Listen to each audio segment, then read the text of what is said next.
Lámpara es tu palabra para mis pasos, luz en mi sendero. Lámpara es tu palabra para mis pasos. El Evangelio según Mateo. Es uno de los registros oficiales más tempranos acerca de Jesús de Nazaret, su vida, su muerte y su resurrección. El libro como tal es anónimo, pero la tradición confiable más temprana lo relaciona con Mateo, el recaudador de impuestos que fue uno de los 12 apóstoles que Jesús nombró y que de hecho aparece en el libro mismo. Durante alrededor de 30 o 40 años, los apóstoles enseñaron y transmitieron su testimonio acerca de Jesús de manera oral, junto a las enseñanzas que todos ellos habían memorizado. Y Mateo entonces recopiló y organizó todo esto en un asombroso tapiz y diseñó este libro para resaltar ciertos temas acerca de Jesús. En este video solo vamos a abarcar la primera mitad del libro. De manera específica, Mateo quiere mostrar cómo Jesús es la continuación y el cumplimiento de toda la historia bíblica acerca de Dios e Israel. Que Jesús es el Mesías del linaje de David, que Él es un nuevo maestro con autoridad como Moisés. Y no solo eso, que Jesús es Dios con nosotros, o en hebreo, Emanuel. Y Mateo ha diseñado este libro con una introducción y una conclusión que funcionan como un marco alrededor de 5 secciones claras, justo ahí en medio, cada una de las cuales concluye con un largo bloque de las enseñanzas de Jesús. Este diseño es muy intencional y es asombroso. Solo observa cómo funciona. Los capítulos del 1 al 3 preparan el escenario al enlazar la historia de Jesús justo en la historia de las Escrituras del Antiguo Testamento. Así que Mateo inicia con una genealogía acerca de Jesús que resalta cómo Él viene del linaje mesiánico del hijo de David y que Él es un hijo de Abraham. Esto quiere decir que Él va a traer la bendición de Dios a todas las naciones. Después de esto tenemos la famosa historia del nacimiento de Jesús y de cómo todos los eventos cumplieron las promesas proféticas del Antiguo Testamento, de que las naciones vendrían y honrarían al Mesías, que el Mesías nacería en Belén, y más que eso, de la concepción de Jesús por el Espíritu Santo, su nombre Emanuel. Todas estas cosas trabajan juntas para mostrar que Jesús no es un simple ser humano. Él es Dios con nosotros, Dios hecho hombre. Así que puedes ver 2 de los temas claves de Mateo justo aquí en la introducción. Él es del linaje de David.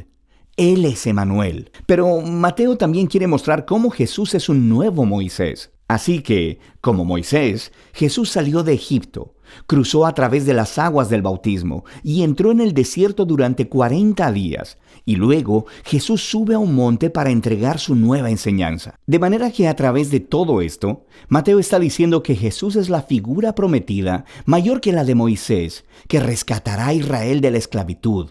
Él les dará una nueva enseñanza divina. Él los salvará de sus pecados y Él traerá una nueva relación de pacto entre Dios y su pueblo. Este paralelo entre Jesús y Moisés también explica por qué Mateo ha estructurado el centro de su libro de la manera en que lo hizo. Estas 5 partes principales resaltan a Jesús como maestro y Él ha creado un paralelo. Jesús como maestro hace un paralelo con los 5 libros de Moisés. Jesús es el nuevo maestro del pacto con autoridad que cumplirá la historia de la Torá. En la primera sección, en los capítulos del 4 al 7, Jesús entra en escena anunciando la llegada del reino de Dios. Y esto es clave. El reino es en esencia acerca de la operación del rescate de Dios para todo este mundo y se está llevando a cabo a través del Rey Jesús. Jesús ha venido a confrontar el mal, especialmente el mal espiritual y todo su legado de opresión demoníaca, enfermedad y muerte. Jesús ha venido a restaurar el gobierno y reino de Dios sobre todo el mundo al crear una nueva familia de gente que le seguirá, obedecerá sus enseñanzas y vivirá bajo su gobierno. Así que después de que Jesús empezara a sanar a las personas, a formar un movimiento y una comunidad, Él lleva a sus seguidores a un monte o al lado de una colina y entrega su primer gran bloque de enseñanzas, tradicionalmente llamado el Sermón del Monte. Y aquí Jesús explora cómo luce seguirle y vivir en el reino de Dios. Y es un reino de cabeza donde no existen miembros privilegiados. De manera que los pobres, los don nadie, los ricos, los religiosos, todos están invitados a venir y llamados a volverse. arrepentirse, a seguir a Jesús y unirse a su familia. Jesús dice que no está aquí para dejar a un lado los mandamientos de la Torá o el Antiguo Testamento. Más bien, Él está aquí para cumplir todo eso a través de su vida, a través de sus enseñanzas.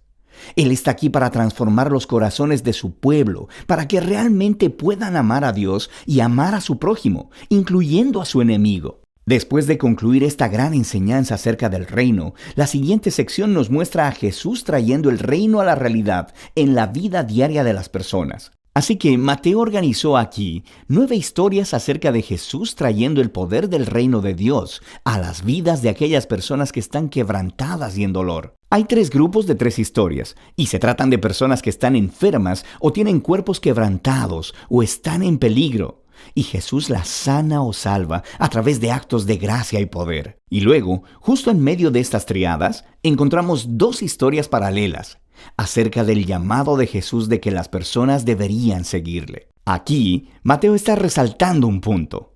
Uno solo puede experimentar el poder de la gracia de Jesús al seguirle y volverse su discípulo. Después de que Mateo ha mostrado el poder del reino a través de Jesús, Jesús extiende su alcance al enviar a los 12 discípulos, quienes harán lo que Él ha estado haciendo. Esto nos lleva al segundo gran bloque de enseñanzas en el capítulo 10. Y aquí, Jesús les enseña a sus discípulos cómo anunciar el reino y qué esperar cuando lo hagan. Muchos en Israel están aceptando a Jesús y su oferta del reino, pero los líderes de Israel no. Ellos perderán mucho si se arrepienten y se convierten en discípulos de Jesús. Así que Jesús sabe que van a rechazarlo y perseguir a sus seguidores, y eso es exactamente lo que sucede. En la siguiente sección, los capítulos del 11 al 13, Mateo ha recopilado un grupo de historias acerca de cómo las personas están respondiendo a Jesús y a su mensaje, y nos encontramos con una mezcla de respuestas. Algunas historias son positivas, las personas aman a Jesús y piensan que Él es el Mesías. Otros son más neutrales, como Juan el Bautista, o incluso los miembros de la propia familia de Jesús, y dejan claro que Jesús no es lo que ellos esperaban. Y luego tienes a los líderes de Israel. Ellos tienen una respuesta completamente negativa. Tienes a los fariseos y a los eruditos de la Biblia. Todos juntos rechazan a Jesús. Ellos piensan que Él es un falso maestro y que está desviando a las personas. Piensan que es un blasfemo por todas las cosas que declara acerca de sí mismo. Pero Jesús no está sorprendido o agitado por todas esas respuestas diversas. De hecho, Él se enfoca en eso en su tercer bloque de enseñanza en el capítulo 13. Aquí Mateo está recopilando un montón de las parábolas de Jesús acerca del reino, como la del sembrador arrojando semillas en 4 tipos de tierra, o acerca de una semilla de mostaza, o sobre una perla o un tesoro escondido. Estas parábolas son como un comentario acerca de las historias que acabas de leer en los capítulos 11 y 12. Algunas personas están aceptando a Jesús con entusiasmo, otros lo están rechazando. Pero el reino de Dios es de un valor incalculable y no dejará de extenderse a pesar de todos estos obstáculos. De manera que esa es la primera mitad del Evangelio según Mateo. Aquí hay algunas cosas para tener en cuenta mientras lees estos capítulos. Mateo está presentando a Jesús, recuerda, como la continuación y el cumplimiento de la historia del Antiguo Testamento. Así que busca cómo él entreteje citas de las Escrituras del Antiguo Testamento, y lo que encontrarás es que están localizadas en puntos estratégicos de la historia, explicando más acerca de Jesús y su identidad. Así que detente, tómate un tiempo para buscar estas referencias y léelas en su contexto del Antiguo Testamento, y frecuentemente descubrirás conexiones asombrosas e interesantes. Finalmente, pon atención a los tipos de personas que aceptan a Jesús y le siguen, y verás que más comúnmente son personas que no son importantes, que son donadies o que no son religiosos. Y estas son las personas que son transformadas por su confianza o fe en Jesús y que le siguen. Y son los religiosos y orgullosos los que son ofendidos por él. Entonces, ¿cómo terminará esta tensión entre Jesús y los líderes de Israel? De esto se trata la segunda parte del libro de Mateo.